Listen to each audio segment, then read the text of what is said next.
అక్కడ బతికిన వ్యక్తి ఇంకా రాజ్య స్థాపన కోసం పనిచేస్తుందేంటి? మీకు అర్థమవుతుందని చెప్పింది అందరూ బాగుతున్నారా? జాగ్రత్తగానండి. మీరు ఏ స్థితిలో ఉన్నవాళ్ళు యేసు ప్రభువు తెలుసు, అందుకనే పిలిచింది. ఏ అనుభవంలో ఉన్నవో యేసు ప్రభువు తెలుసు, అందుకనే పిలిచింది. వచ్చిన కాల్సిన ఏం చేయాలి తెలుసా? ప్రార్థనల ద్వారా దేవుని ఆత్మను పొందుకోవాలి.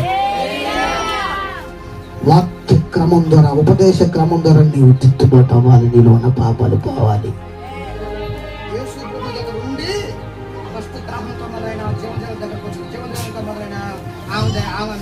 నిజమైన భర్త దగ్గర తీసుకోవడానికి వేస్ట్ భర్తలందరినీ తీసి పక్కన పెట్టి, వ్యర్థమైన భర్తలందరూ తీసిపెట్టి ఆమె నిజమైన ఆరాధన, ఆత్మ సంబంధమైన ఆరాధన దగ్గరకు వచ్చింది. అక్కడ కూర్చుని ఆమె నేను క్రీస్తును చూడాలని కోరుకుంది. క్రీస్తుని చూసి సువార్థికురాలుగా మారిపోయింది. వాళ్ళేమో బయట ఆహారం తీసుకొచ్చిన వాళ్ళేమో ఇంకా దేవుని చిత్తాన్ని తెలుసుకోలేకపోయారు. నేనేమో సువార్థికురాల మీద ఊరినే మార్చేసింది.